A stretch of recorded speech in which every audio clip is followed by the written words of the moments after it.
I think I finally got this thing working. If you are out there and you are watching me, please type in, say, hello, I can hear you. How are you doing? Bridget, you look like a hot mess because I know that this is probably what I look like. But we're going to make do with what we got. So, hello and happy Sunday evening. I hope that you are all having a fantastic weekend or have had a fantastic weekend. So I'm gonna tell you guys a little bit of a story because I feel like I owe y'all a story. This light is bright on me. Um, well, I started vlogging and I was having a really good week and I was doing all this really amazing, cool stuff. And I was like, man, this is gonna be a great, great vlog. And then I started having some like issues with my camera and it was like going in and out. And then all of a sudden, when I go to put the footage into the computer, it was like a hot mess, like, you really couldn't see much. So, it is what it is. I didn't have it the footage that I had is lost, and we're gonna make do with what we got. So, I am gonna see because I don't see anybody's messages. Let me see if I can type in, like, a, "Hey." Can you guys see that? Can y'all reply? Can you say something in the chat window so I know that it's working and that I'm not a complete failure at technology? Let's try this.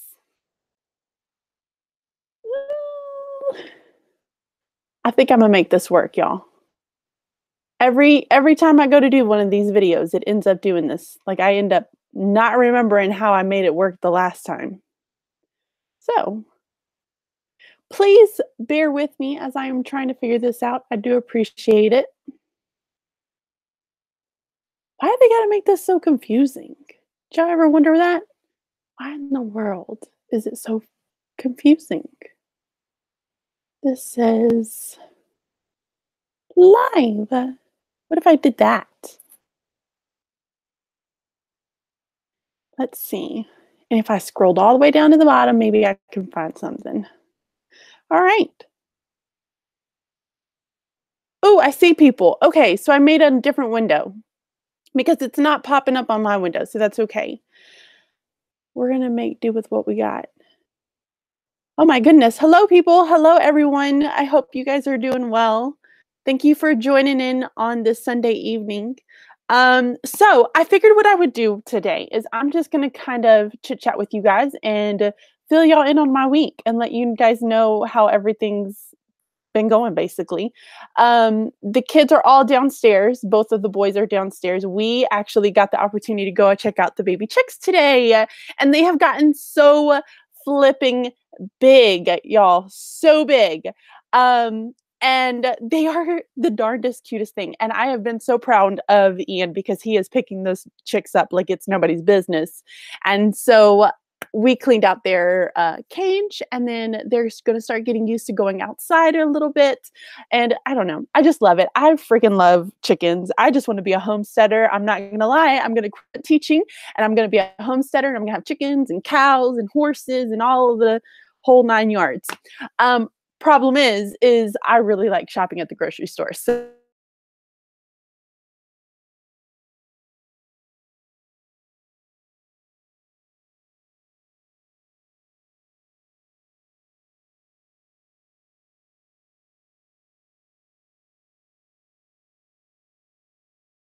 surprised if one of them was probably watching this channel right now, watching this vlog. They do know about it. It was like a big deal, I think, with a lot of my sixth graders. And then they just kind of got over it. I think it was like for a week, that's all they would talk about. And then they got over it. Quite a few of them know about it. And then they don't really say much. They kind of say, hey, why don't you put on that on your YouTube channel, Mrs. Spackman? And then they let go of it. Like, so it's not a big deal to them anymore. In the beginning it was, but not anymore. So you are too good to teach. I'm not gonna quit teaching, y'all. That was just a joke, but I really would like a homestead. I'm not kidding. So it's been a little dream of mine. Okay, so I have my trusty Diet Coke to hopefully keep me going because usually this is about the time that I start getting ready for bed. I'm old. So let me kind of chat you guys through my week and what kind of happened this last week. This last week was actually a pretty busy week for me. Uh, we had a few different things that were kind of going on. PBL was starting to kind of go off without a hitch, and the kids are doing such a great job with PBL. The plants are growing like crazy, which is amazing to see. And then we actually put up a donors choose to be able to get our funding for the um, planting the actual beds themselves. Well, we were fully funded by some sweet gentleman in Ohio with his wife, which they have no idea who we are or what we do. And he just donated, which was really, really sweet. So we are going to get 4 beds in. And then the kids are also working with pallets. The kids are going to start planting those pretty soon. And the beds are gonna come in. I think they're pretty much ones that you could just kinda slide in spot. They can kind of make them together. But the kids actually got to go out on the courtyard, which was the most, I think, like, best part ever of the whole week. But they actually went out and they got to stake out where they were gonna be putting the beds. So we had them divided out into their 4 houses, Uamuzi, Zygoda, Arbitrium, and Indara. Those are 4 houses, like the Harry Potter houses. And then in each house, they were divided into 3 groups. One group was in charge of a certain bed. So we told them, hey, you're going to be in charge of a pallet. You're going to be in charge of a planting bed. So they had to kind of measure out and double check themselves and create stakes using pencils and yarn. And then they were able to stake it out, creating a right angle. And then they had to like spray paint it. Y'all, this was like the best lesson I think I have ever had. So that was by far like one of my absolute favorite things this whole past week. Then on top of that, I had the opportunity to present with one of my partners for a MCL Summit Day. So MCL stands for Mass Customized Learning. If you are not familiar with the term, I promise you, you are probably going to be familiar with the term. It's sometimes associated with personalized learning. So you can kind of Google it, look it up, and kind of see what's out there. There's a lot of people that either say that they love it. There's a lot of people that say that they hate it. And I think what's great about my district right now is we're trying to figure out what exactly works for us and what do we think MCL actually means in that whole like terms. So I got to present with her. We did a MCL in a multi-age classroom and we talked a little bit about our schedules, how we created our schedules, what was the purpose of our schedules. Then we did, I look old.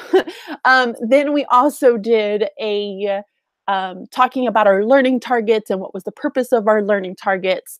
And we talked about PBL a little bit. We didn't go too much in depth with it because I am pretty lucky. I get to do a PD, like a workshop day for my district on project-based learning over the summer. So I think it's July the 25th that I'm going to be doing that, which is kind of exciting. And then we also talked a little bit about like the integration piece, which is like what is so important to me and to our program as well. So I think we had a really, really great day. Everyone who kind of came and saw the presentation on Friday, they all loved it. So I was all very, very excited about that. So I am going to look at some comments and see kind of what you guys are saying up in here because I can't keep up with y'all. Let's see. Do I have an Instagram? I do have an Instagram. Y'all, I'm a terrible Instagrammer. I'm a terrible blogger, vlogger, everything that's out there. But I do try my hardest to kind of post some things. But yes, I do have one. It's just a lettered classroom. That's all it is. Let's see. I love watching your videos. Oh, y'all so sweet. Thank you so much. How is PSSA testing going? It is done. It is over. I am so glad that it's over. It is gone. That's all that matters. It's a lot of work doing a few. Yes, it is a ton, Michelle. It is a ton of work with farm animals. We have now made it into it's a Sunday thing that we're just going to go every Sunday to truly like clean out. But everyone pitches in to kind of clean out the chickens area, and then we're working on trying to get a chicken coop pretty soon. I don't know if my father-in-law is going to build it, or if we're just going to purchase one, but it's all very exciting. And then we also have some beds at the farm that are growing. I think the boys planted peas. We have some asparagus. We have herbs. We have, I can't remember the other ones, but I know we planted the peas and those are starting to grow, which is very, very exciting. Let's see. You guys are so cute with y'all's comments. Thank you so much for all the sweet comments. Y'all are lovely. But yes, that's kind of what's going on. Ooh, let's see. Could you share really quick on what you would do at the end of the year when students shared their data binders? I think you did that in the kindergarten. Um, let's see. Could you really? Well, with the data binders at the end of the year, the kids would, and this was in kindergarten, but at the end of the year, what we would do is we would have conferences. So the kids would actually share their data binders with their parents. And then we actually had them go home. So there were two pieces of it that I would send home. And I don't know if you guys would like end up seeing it, but I know it's on my Instagram feed. But we had like a huge table and there was their data binders was a piece of it. And then we also had portfolios that I made out of bags like brown paper grocery bags from the grocery store. And then I had a big picture of them, like that was printed on just a plain piece of paper. So it was a big picture. And then it also had like some of their favorites from kindergarten. And I would just kind of tie it all up with a pretty little ribbon. And that was kind of their little portfolio piece that the kids would end up taking home. But I thought it all came out really, really pretty. I didn't do too much with their data binders. I think the portfolio was the biggest piece. And when I say portfolio, like we talk about like what were their favorite writing pieces from each of the months. So like each, I think there were 5 grocery bags that I ended up cutting off the ends and binding them up. And then each kind of pocket would hold some different artwork or writing or something that the kids were really, really proud of from that month. And then we would just kind of store that in there and send it home. It was really cute. I really enjoyed them at that in kindergarten. They were the best part at the end of the year. Let's see, Melissa, when are you coming out with your next planner? I love the planner you made this year. So helpful and perfect. Okay, so I am really, really excited about this. And I promise you, I am going to be revealing a lot of it in this coming Sunday's vlog. Did I say that right? Because I am working on it. I have been working on it all day. In fact, my hand is killing me from working on it all day today. But I'm going to have some new features on there. I'm going to have even something that might be in a digital format. You're going to have to wait and see because I'm very excited about it. But it is coming out. I'm hoping that I can get it done by this coming weekend. I'm crossing my fingers and I'm working my hiney off. So please know that's why I look like this because all I've been doing is sitting at a computer today. But I have also been trying some out. I had one of my partners, KT, was actually trying it out, the digital version at least, and she loves it. And I've been trying out the digital version, so it's on my iPad. And I promise I will share that with you guys this coming week on Sunday's vlog. Let's see. Ooh, you guys are so sweet. Megan says, hi, it's my first year teaching and I love your videos. They help me so much. Any of the end of the year advice? Oh my gosh, this is so funny that you are bringing this up, Megan, because I was talking with my husband. I was like, okay, well, if I don't have any video footage, everybody's gonna be really upset at me because I don't post a video on Sunday. So I need to kind of think of something to post. Well, one of the ideas that I kind of threw out, and I was like, what if I did like a end of the year sanity savers for teachers? I just couldn't get all the materials ready for that to make it a really good video for y'all. Anyways, but I will tell you this, something that we are doing as far as like our team goes. We have now created 3:00, which was our read aloud time. We've created an extra recess incentive. So the kids know that if they get their name written on the board, that's a warning. And typically we give them more than one warning. Like if I've had to tell you like 2 or 3 different times to stop doing something and you're continuing to do it, your name's going to go up on the board.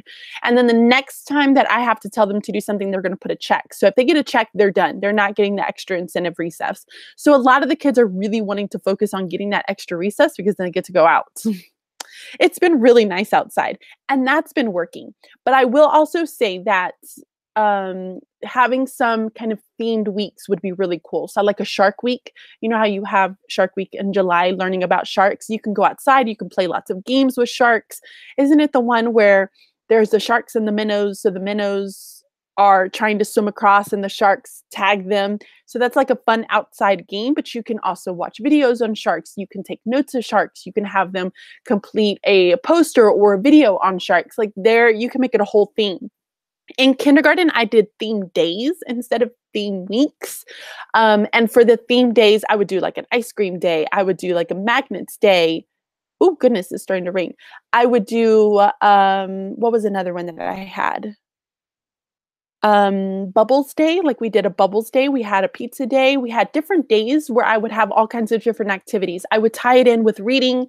I would have something, a book to go with it, a response to literature to go with it. I would have a math to go with it and a writing to go with it, and then like a fun activity that we would do with it. And the kids loved it. Like they love theme days. And then the last week of school, I would end up having um what were those called? The like the days where you would just say like, "Hey, it's game board day," or it is, bring a movie in day, or it is bring a book day, and everybody can kind of share their stories, or they can share their board games. And then there was like, tech day where you can bring in a piece of technology. So there's always something that you can do that's kind of creative. I feel like it's pretty much survival by this time of the year. Like they're done, and I'm not even gonna lie. Like at some points, like I even feel like I'm just over it and I'm ready to have a break. That's exactly how they are. They're feeling the spring fever. We're feeling the spring fever. So we got to kind of stay positive and try to help each other out along the way. So I try to bring in as much kind of creativity and something that's a little bit different, try to shake it up a little bit and give them some extra incentives here and there because I only have them for so long. So I say, hey guys, if you focus, like I will give you this. If you can help me out with this and we can, it's like a bargain, we're bargaining. But that typically it works for the most part. The extra incentive recess that we've been doing has definitely worked for us. We have seen a lot of our kids kind of get themselves back on track so that they know that, hey, I still have 6 weeks and we still got to kind of try to focus and push through it. So that's been helping us. I hope those are some really good ideas for you, but that's pretty much what we did. I try to do as many hands-on fun things outside. Ooh, like a science day. Ooh, a science week would be awesome, where you could do all these really cool experiments. So every day would be a really awesome experiment that you could do. I like that one. And then they could all be scientists for the week. That's a thought. You have to do that. And then you have to tag me in your Instagram posts. Deal? Deal. All right. My school year is like, I know a lot of people are almost done with the school year. My school year, I have to go until June 15th. I have 6 weeks left. That's quite a lot of time. Um, oh, an ABC countdown. Michelle, that's a good idea. I like that idea. That is sweet. I've seen those ABC countdowns. I think that's a great idea to kind of incorporate it towards the very end of the year. So thanks, Michelle, for sharing that. How did I become a teacher? I will be graduating from university next year with a BA in English in Virginia. You don't need a master's of education to become a teacher. I'm contemplating getting a master's. I actually was like, I had no idea what I wanted to do with my life, to be honest. I was a little rambunctious and I kind of did my own thing. I wasn't on the right path at all. And then I ended up having my son, my older son, Ian, pretty young. I was 21 when I was pregnant, and then I had him when I was 22.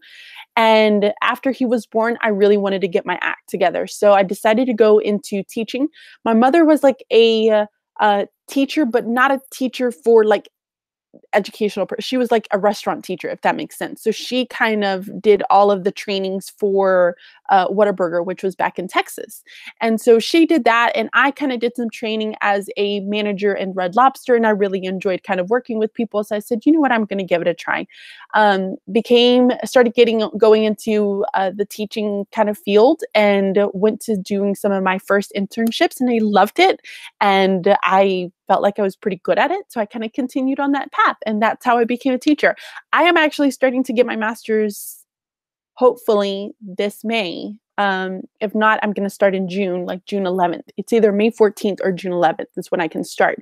But I'm going to get my master's in curriculum instruction and assessment with an emphasis on online teaching. So that's a lot of blended learning with technology, which is pretty good for me since my district's 101. But that's pretty much my story. Like, that's all I have. It's not very interesting, that's for sure.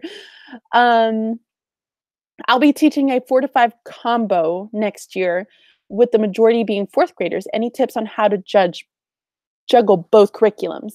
I will definitely tell you that you have to focus on skills. And a lot of the times I feel like teachers try to think of it as like, well, he's a fifth grader, they need to be doing fifth grade. Well, I promise you, a lot of those fifth graders are not going to know those fourth grade standards. So, what's nice about fourth and fifth grade curriculum and that it's so blended. Like there is not huge differences between them. If you look at the reading and the writing for fourth and fifth grade, a lot of it's just kind of comparisons and then citing evidence. That's pretty much the difference of it. So you're comparing and citing evidence. That's about how far it's going to end up going. So that's kind of a good news for you. And you can kind of start judging whether or not your kids are truly understanding a concept or a skill. If you start to teach a lesson on Platt and you have a group of kids that really understand Platt, we'll move those kids on. If you have a group of kids who don't get Platt, then you need to really focus on that because they're not going to be able to master those fifth grade skills without getting those fourth grade skills. So I hope that kind of helps you a little bit. What's nice is that it's not hard to really juggle both because they go hand in hand. They're so intertwined. It's unbelievable. And I feel like it's the exact same thing in math. Like you're just taking it to the next level. You have decimals. Now you're going to do this with decimals. Like you've learned about fractions. Now you're going to do this with fractions. So it's really nice that have that 4-5 combo. I think you're going to do great. It's going to be fun. You're going to love it. Let's see. Oh, Megan, you're so sweet. I am not an inspiration. You guys are really funny. I feel like I am just another crazy person who just decided to put myself on YouTube. It's about as good as it's gonna get. Let's see. Ooh, this is a good one. Hold on. So Dylan, it's my first year teaching and next year I'm starting STEM. And I need advice on how to introduce this to kids. So I guess there's a couple of things that I'm going to end up asking you, Dylan. Like one, are you going to be doing this as like a whole group lesson, like everybody's doing STEM together? Or two, are you going to have this as a rotation? So while you're pulling a small group, the kids are going to have an option to be able to get to STEM sometime during that rotation cycle. Um, Either way, I definitely recommend you going through and doing a whole group first for the first couple of times, just so that they can kind of get themselves into the rhythm of it. And I typically don't give them a lot of introduction. I let them try to figure it out. I want them to really kind of battle with themselves and say, well, this isn't working. And they're going to start asking themselves questions. And you're going to have to really stand back and say, I want you to try to figure that out yourself. I really want you to think, well, why do you think that's happening? Well, what do you think would help that or fix that problem that you have going on? And then once you're really done, you're going to come back together as a group and really discuss some of those things that you have observed. Once they've done that, you can have a lot of the kids share some of their creations that they have made, and then you can talk about what works and what didn't work as a class. So I think it's more of just a discovery, and that's what's great about STEM. It is very discovery based, and the kids really love it. I don't think you're going to have an issue going into STEM at all. I think all the kids are going to kind of jump on board and they're going to be excited. So kudos to you for starting STEM into your classroom. It's going to be a great year for it. Okay. I don't know what that one. Any tips for building confident student teaching, more specifically whole group? I say throw yourself into it. I have always told my kids, and I'm a very animated person. Quite frankly, I like a very like silly person. I think that's just my personality. Is I am fun natured and silly, and I just like to kind of get at the same level as all the other kids. So I think something that would be really great is just kind of saying, hey guys, I am here to have fun with you guys. And I think this is going to be great and we're going to have a good time, and just kind of make make a fun game out of it. Like, I try to be as silly as possible. Like, I almost tell the kids, "Hey guys, this is my chance. This is my moment in life to like be an actress or a singer or a dancer. Like, I can truly be whatever I want to be as a teacher because I can kind of mask myself into that." So I almost like put on a show, like I'm an actress almost, and the kids think I'm absolutely crazy, but it always works. Like, they find it comical. And I throw in jokes in there too, and they love that. So I think you just gotta do it. The more you do it, the better you're gonna get at it. I promise you, I was not like that when I first started teaching. I was probably a little bit more bland. And then the more and more I started doing it, the more comical I got with it, and the more excited, and I started to jazz it up and really kind of be out there. But I don't know, the more you do it, the better you'll get. That's all I can really kind of give you for advice. What's my favorite movie? Oh, that's hard. What is my favorite movie? Well, it totally depends because I can say that I will watch any of the Star Wars movies as like a marathon or any of the Harry Potter movies on marathon, and I would be totally content with that. And then I don't know, these are all so very, very hard. Um, I'm not sure. Right now, I have been digging as far as like it's not movies, but it's just TV shows. I have been totally loving Mozart, which was on like an Amazon Prime TV series. I really, really like that series. The Queen, I really enjoyed, and that one's kind of gone. Victoria was on PBS, and I really enjoyed that as well.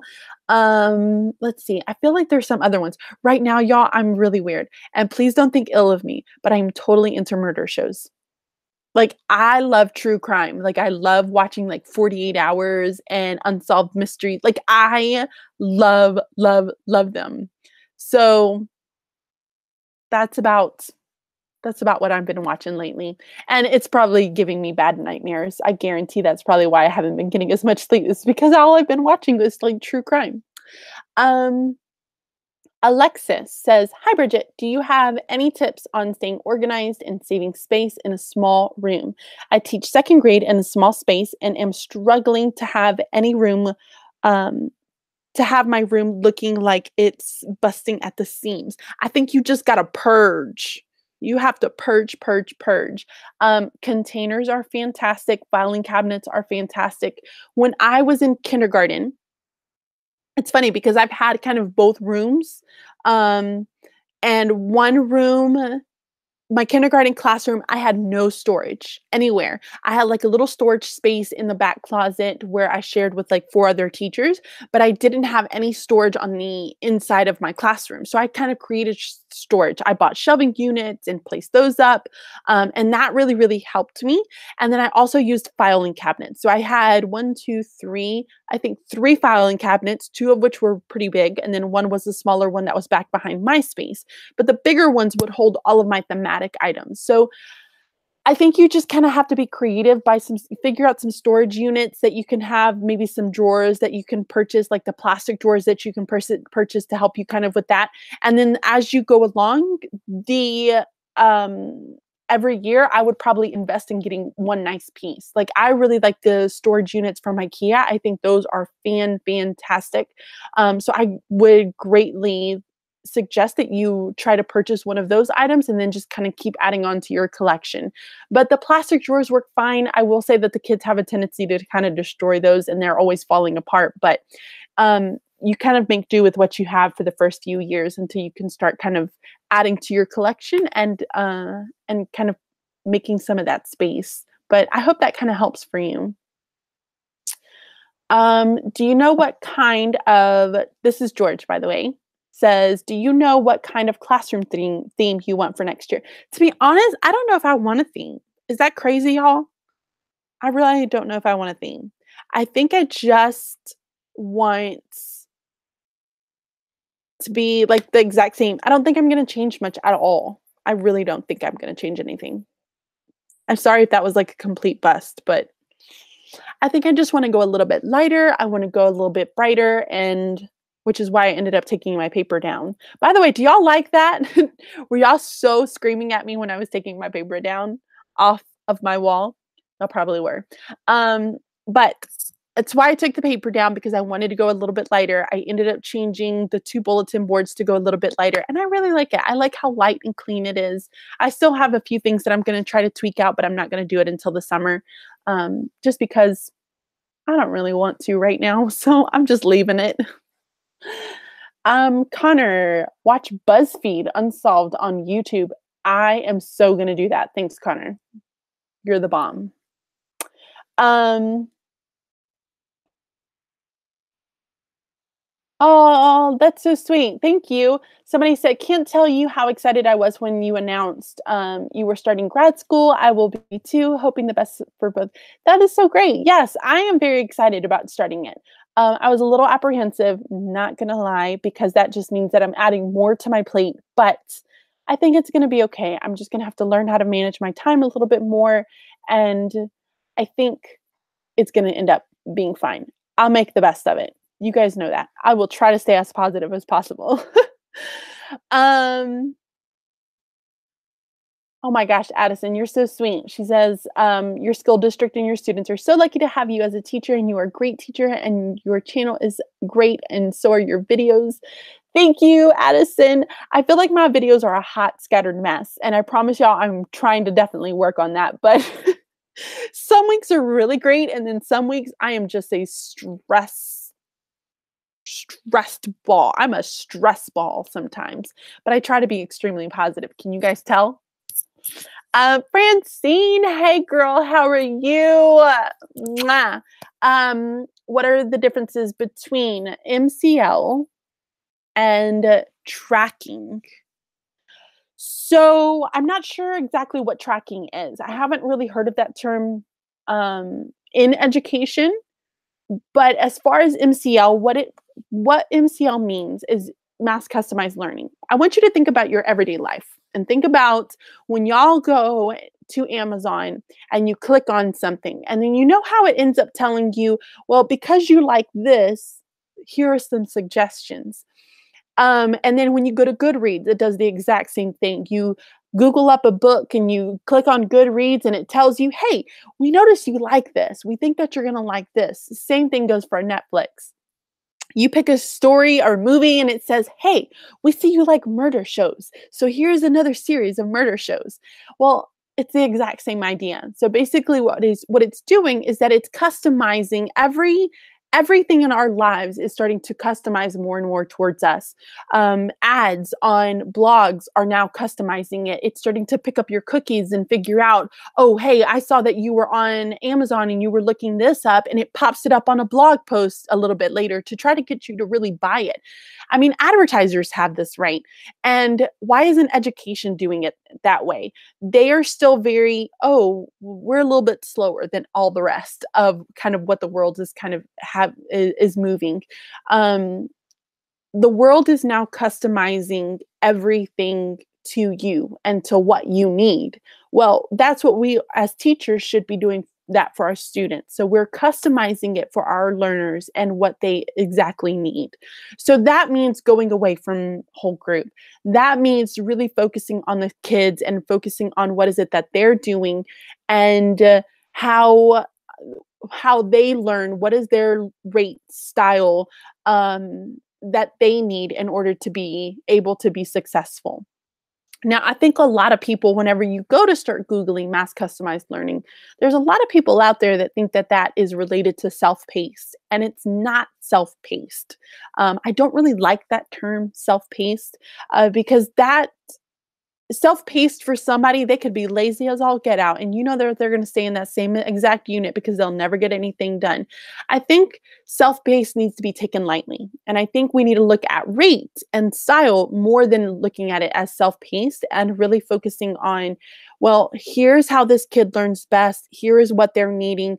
I see that I have maybe a couple of other kids that also need to learn that way, so I'm going to kind of push them together.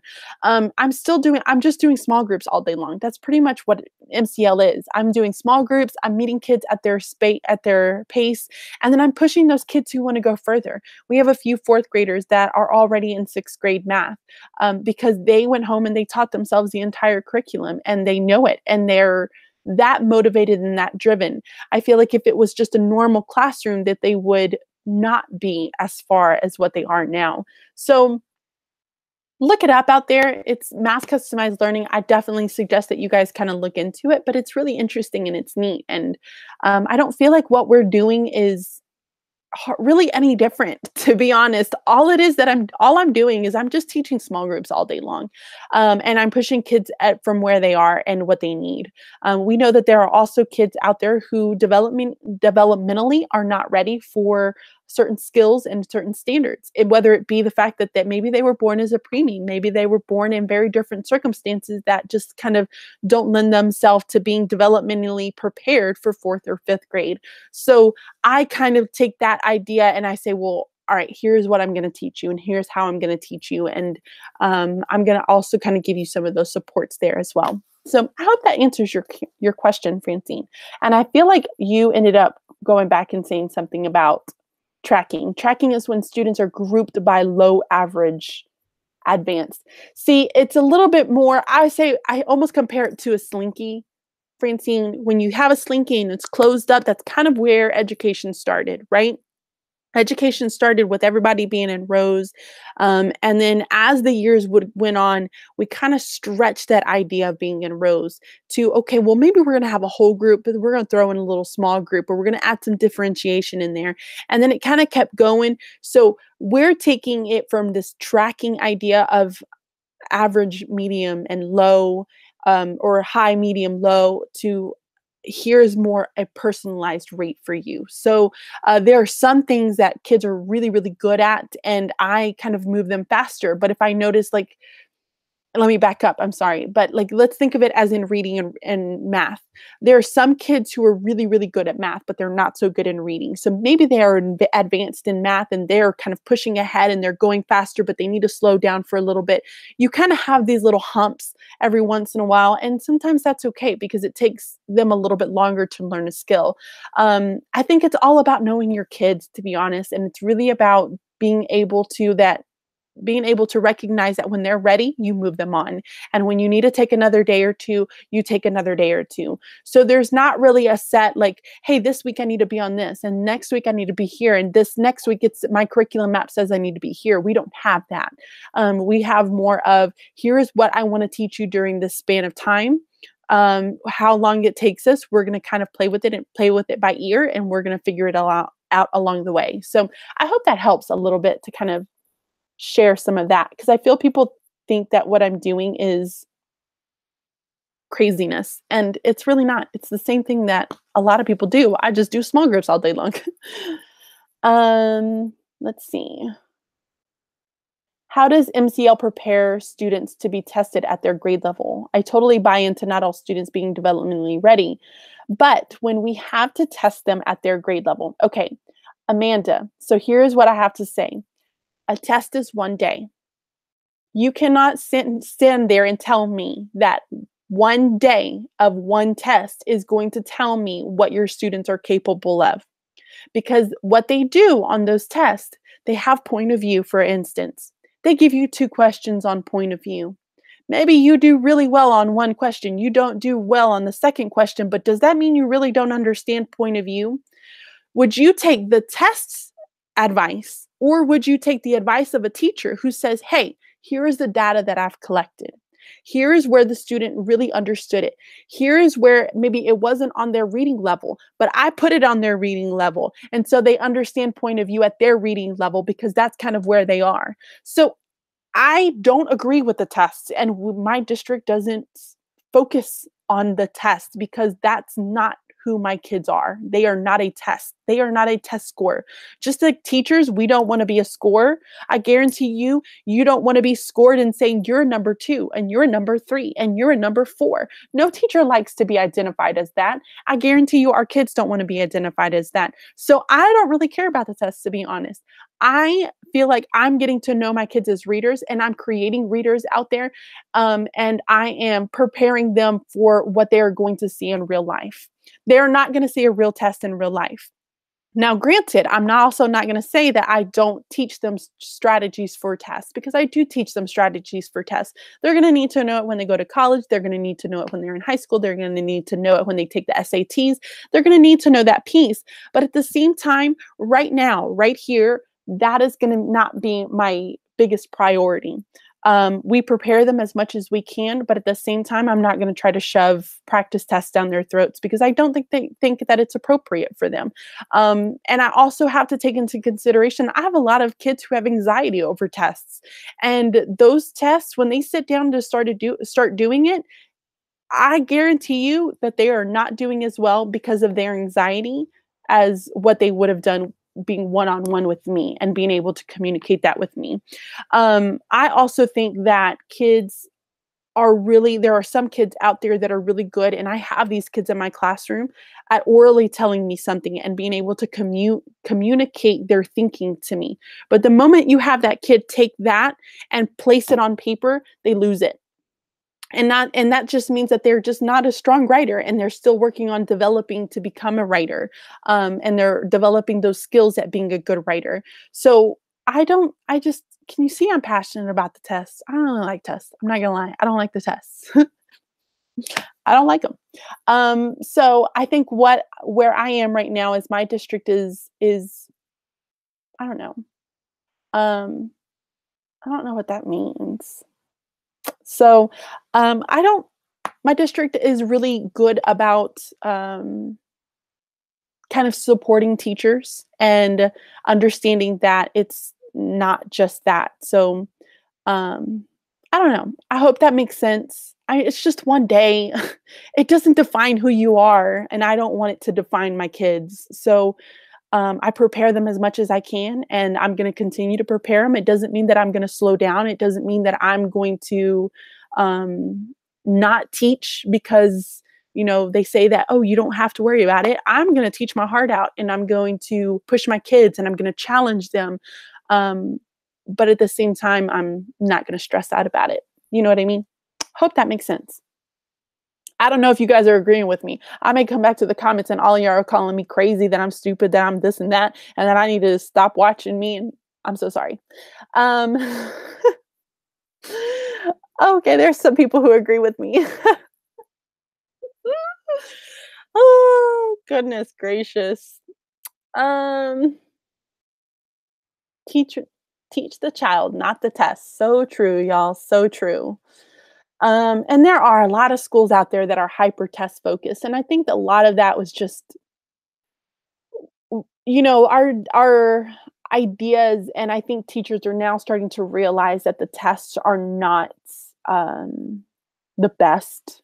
And it's taking some districts a little bit longer than others. My son's district, for instance, because he doesn't go to the district that I work in, his district is very test driven and test focused. Like, my kid would come home saying it's the big day. And, I try to tell him, hey, buddy, the only thing that I really want out of you is the fact that you try your best and really use a lot of those strategies that your teachers are teaching you. But please don't get hung up on it. And please know that I am not going to view this as you not being capable or being capable of certain subjects. So I try to communicate that with my kid, and I communicate with my own students as well. So,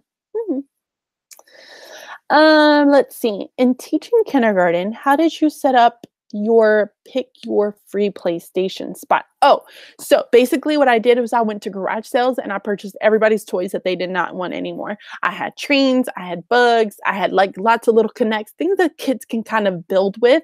And I just let them pick.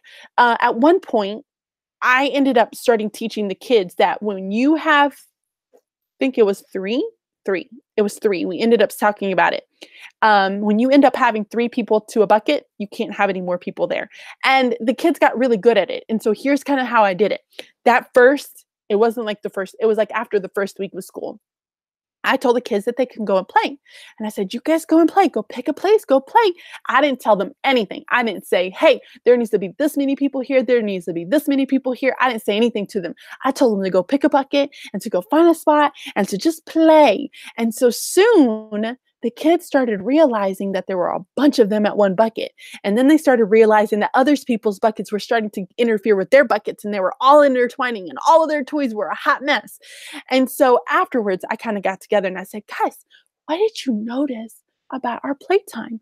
Oh, well, so and so was in here and there wasn't enough for me to play with, and I didn't have room to play with. So then we started coming up with ideas on a little anchor chart about how many should we have in all. Of course, this was guided, but how many people we should have per bucket and where should the buckets be and how can we kind of organize it. And so I really allowed them to truly create the rules of the free PlayStations, and they did a great job with it after that. I mean, we always sat down and I was just like, guys, what happened? There was something that just happened. We need to talk about this. And so we would always come back and we would always talk about it together and we would put it on our anchor chart and we always make it a big deal of it because I wanted them to almost think of it as, hey, we came up with this. It wasn't something that the teacher told me I had to do. It was something that we kind of decided that we were going to do as like a class. So it was pretty powerful to kind of see it that way. Um, how do you handle students that transition really slowly and waste time during independent work? Okay, well, love, let me tell you, I have a student right now that is like slow, like slower than molasses, like it's crazy. Um, So what I do is I pretty much give him a head start. Okay. I pretty much tell him, I'm like, buddy, you got to get going. And then I also tell him to light a fire sometimes. And I'll say to move with a purpose. Come on, guys, we got to move with purpose. And so I'll put timers on, I'll count down, I will do anything possible. I will put music on, something to kind of motivate them to get going. But for that one little baby that I know that is just, that's never going to work for him. He's just like slower than molasses. I just give him some extra time. I'm like, all right, go ahead and I want you to start cleaning up and we're going to get going in just a couple of minutes. Okay. So that really helps it. I hope that kind of makes you understand and help that a little bit more. But I tell them, y'all, we got to move with the purpose. Where is your purpose? I don't see a purpose sometimes. How do you keep track of everything during the day? I write everything down because I don't remember anything. I don't. I'm old. Um, I've been using a lot with my iPad, so I'm going to be sharing that this week's video too. So I've been using a lot of my iPad to be able to write all of my tasks and to-do lists and any notes and messages, anything that I kind of have to put it's in my iPad. But I promise I will share that with you guys. Let's see. I think I'm going to stay on for maybe about another 15 minutes, guys, and then I'm going to start getting myself ready for bed if that's okay.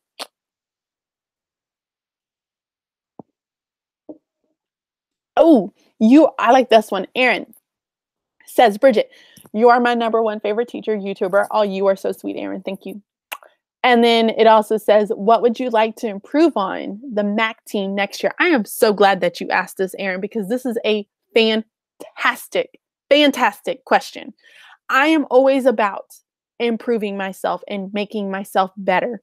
I want to be a better teacher, not only for myself, because I am a very competitive person by nature as far as the workforce and me just wanting to be really good at what I do, but I also want to better myself for my students. So I think one thing that I really want to focus on next year for the MAC team, I said that I really wanted to focus on writing. Writing was a big area that I felt like we could truly grow in as a team. So writing for one is going to be a big focus for us. We're going to put it into math, into reading, into science, into social studies, into everything that we can do, reading responses, and we're going to really focus on that piece. I think the second piece that I would really like to focus on is giving them more of projects and letting the kids really kind of develop those projects. I think it's important for our kids to truly develop some of those 21st century skills. Organizing, time management, developing projects, higher level thinking, synthesizing, analyzing. I want my kids to be able to do that. So what I've kind of started doing, and I've tested it out with two different groups. And these two groups are made of a 4th, 5th, and 6th graders. So it has a little bit of everybody. But what I did was we did two different book like chapter books where we read through them. It was Deceive Me a Saint and then How to Steal a Dog. We had lots of great discussions. We talked about lots of different standards while going through some of those texts. But now at this point, what I did was I gave the kids the standards. I said, guys, here are the I can statements that I have to be able to instruct you on during your 3 years here at our school. So here's what I want you to do. I want you to pick 2 to 3 standards that you would like to create a project on. So the kids got to create, like circle out and figure out what standards they wanted to focus on for their project.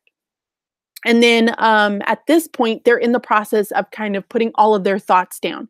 They have their end goal of what they want their project to end up being. So some of them ended up picking like an iMovie or a book creator, or they wanted to do some different foldables or something to that extent. One kid wanted to do a board game, but they're creating something that will have all of the standards kind of mixed into it. So I think I want to do more of that next year. And I think what we ended up deciding is that we're going to have one of those in 4th grade. So we're going to have our PBL, and then we'll have one individual project. 5th graders will be responsible for having a PBL and then 2 individual projects. And then 6th grade will be responsible for having the PBL and then 3 individual projects. So I want to have more of that, and I want it to be more integrated. I want integration to be a huge key, and for kids to really be able to see how what we are teaching in the classroom is truly related to the outdoor and outside life, and hear kind of those connections of why is it that I'm teaching what I'm teaching. So I love that question, but I have big hopes and dreams, as you can tell. Thank you, Emily. I love that idea too. Mm, Austin asked, how do you manage your classroom data since you deal with different grade level students? How does your schedule work for your classes or class? So Austin, really quick, we're on a 10 rotation cycle. So basically what it means is I have 10 small groups, if you want to imagine it like that. Our day is broken up into 10 blocks. And they're 20-minute blocks throughout the day. And so the kids will rotate, and this is that time management piece and that organization piece that the kids are getting themselves used to. 5th and 6th graders are going to, our 4th and 5th graders this year, at the end of the year, will create their schedules for next year so that they have an idea of what they're coming into when they come back to school. So we have those small groups. And so each of us as teachers takes certain small groups that we have. And from that point, we pretty much just teach small group all day long. So I have a binder that will have like checklist of all of the different tasks that the students are going through. I also have checklist of different I can statements that I have to teach along with standards. So we'll have, unit maps. So like, let's say that they're working in algebra. Well, I have all of my reportable standards, which are like my report card standards that are on this page, and I will have that page to be able to communicate to parents. So I just kind of go along my I can statements, and that's how I teach. I am really I can statement focused and driven. It's the way that I enjoy teaching. It's the way that kind of helps me stay organized and making sure that I'm teaching everything that I need to be teaching. So we kind of developed all of these. We started developing all of these like learning targets at the beginning of the year so that we can have them and be super focused. And that's kind of how we pretty much do it. So we have those like reportable standard pages that kind of keep us on track. Let's see. Let's see. Oh my gosh, you are watching another video and mine showed up. You are so sweet. Thank you for watching my video. Have you ever thought about being a life coach? What is a life coach? Would I be good at that? Should I quit teaching and become a life coach? I could totally do that, y'all. I feel like now I'm going to become a life coach. Not going to lie. How are your plans for grad school? Okay, let me tell you guys about my grad school this whole thing that is going on. So here's what's happening right now. So I ended up y'all started me on a rant. But so I ended up applying, and I applied as a grad, like graduate admissions. So it asked me for, letters of rec, which I had my principal, I had two other teachers put down letters of recommendation, sent that off to them. I got my teaching certificate, sent that into them. I was like on it, like Johnny on the spot. I got it all done like the weekend that I put up the video saying that I was going to grad school.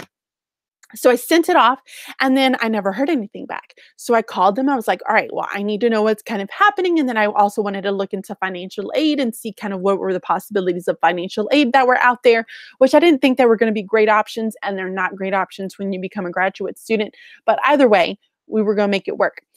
So, um, I ended up calling, and y'all, it is so hard to get in touch with these people. And then what really made me upset was that they ended up saying, hey, you can't do it as a graduate. You can't apply as graduate because it doesn't work until I won't be able to start classes until the fall. And I was like, well, is there a way for me to start in May? Why can't I start in May? I have everything that you need. Like I graduated, I'm going to like give myself props on this one. But I graduated with a 4.0. I was first in my class for my undergraduate. So why is it that I'm not able to just kind of start classes? So they told me that I had to do another application that is under, what is it called? A non-degree application. So I did the non-degree application. They told me I was going to hear in 2 days. I did not hear in 2 days. It's been a hot stinking mess.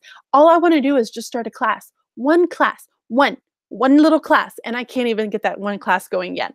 I'm hoping I can call tomorrow and try to get it all figured out and get myself admitted for that one class that I want to take. So we're going to see.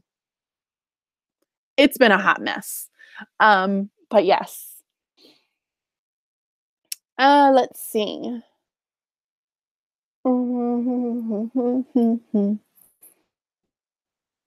Um, I'm still looking at what you guys got and going, how do you study for a test? I think you have to figure out your own learning styles.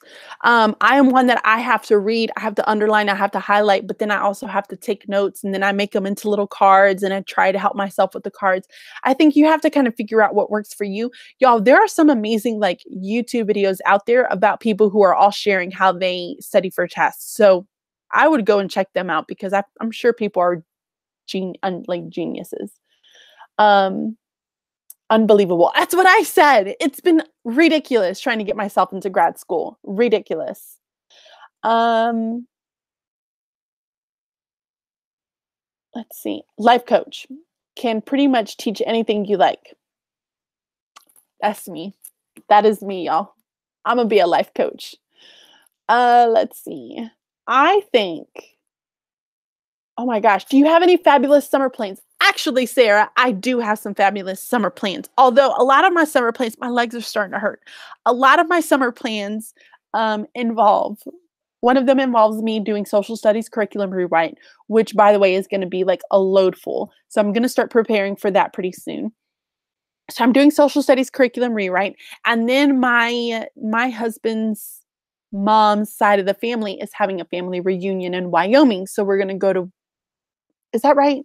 I hope it's Wyoming. I think it's Wyoming. They're going to have a family reunion in Wyoming, so we're going to go to that. And then my sister apparently is going to come for my birthday in July, and we're going to go to New York.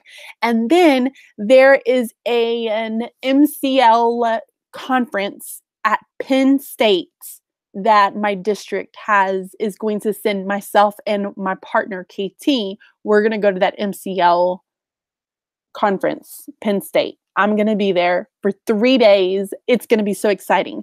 And then I have my workshop for project-based learning that I'm doing for the district. So it's a really busy summer. It's also going to be a very short summer for me, but that's okay. We're going to make the best of it. It's going to be awesome.